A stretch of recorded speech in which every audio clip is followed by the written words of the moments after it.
On a l'habitude parfois, j'entends parfois des choses de ce genre, on dit que Manitou était un pluraliste, qu'il admettait les opinions de tout le monde, qu'il était très ouvert. C'est n'importe quoi. C'est important de le comprendre. Manitou pensait, il l'enseignait, qu'il n'y a qu'une seule vérité, mais que cette vérité a plusieurs réceptacles. Et que le réceptacle de la vérité, c'est l'identité de chacun. Or, comme il y a une pluralité d'identités, il y a une pluralité de manières de concevoir la même vérité. Mais la vérité, c'est la vérité. C'est pour ça que Manitou mettait toujours une réserve par rapport à l'utilisation de l'expression Elou ve'elou divrei Elohim chaim. Ceci et ceci sont les paroles du Dieu vivant. Il dit, mais il ne faut pas dire ça n'importe comment, n'importe quoi. Il y en a un qui dit une chose, l'autre qui dit le contraire, et vous dites c'est les paroles du Dieu vivant. Ça ne tient pas la route. En fait, il y a une parole qui, quand elle est perçue par différentes identités, éclate, si vous voulez, en différentes étincelles. Et le travail du maître, justement, c'est de savoir identifier quelle étincelle appartient à quel réceptacle.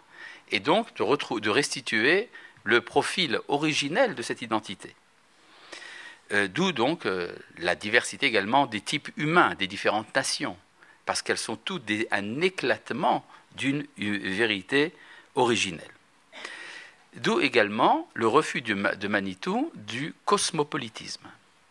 C'est une chose très importante de nos jours, parce que, étant donné que nous vivons à une époque du village global, alors on a une tendance à effacer l'identité. Et c'est encore plus fort quand on est au centre de l'identité universelle, c'est nous qui sommes au centre de cette identité, c'est là que le danger de négation de notre rôle devient le plus fort. D'ailleurs, il y en a qui s'en chargent à notre place. L'UNESCO, par exemple, a été extraordinaire, on pourrait dire, puisque l'UNESCO a prouvé la centralité d'Eretz Israël et du peuple d'Israël, en disant qu'il n'y avait aucun rapport entre Israël et sa terre.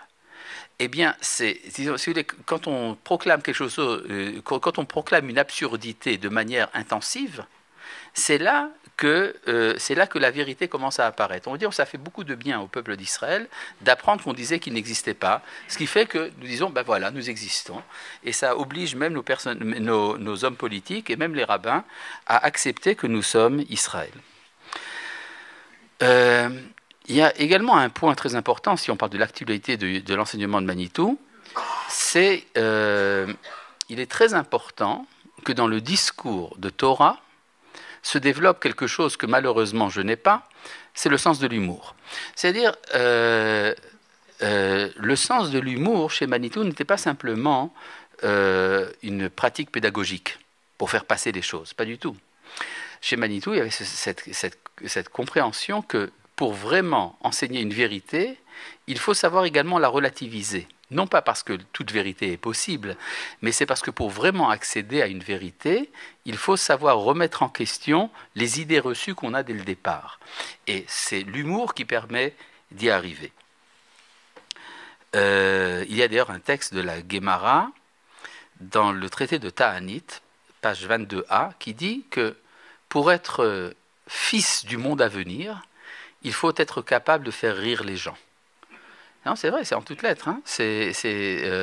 Inche bediche anan, nous sommes des plaisantins et mevadechina natsive, et nous faisons rire ceux qui sont tristes. Et la Gemara dit, c'est eux les bene alma deate, les fils du monde à venir. Parce que, comme disait Manitou, le monde n'est pas drôle. Non, c'est vrai, vous n'avez qu'à regarder les journaux, écouter les informations, c'est pas drôle. Mais si on est capable de rire, alors c'est soit qu'on est cynique, c'est-à-dire qu'on est indifférent à la souffrance des hommes, soit qu'on est capable de percevoir le monde tel qu'il sera un jour. Or, Manitou disait que celui qui n'est pas optimiste n'a pas la foi. D'où est-ce que nous savons qu'il y a le Olam Haba? Manitou disait, on n'a pas besoin d'expliquer d'où vient le Olam Haba. C'est écrit en toutes lettres dans la Torah. Bereshit, bara Elohim, puisque Dieu a créé le monde. Vous n'allez quand même pas penser qu'il va accepter que le monde reste dans l'état où il est. Ça veut donc dire qu'il y a le Olam Haba.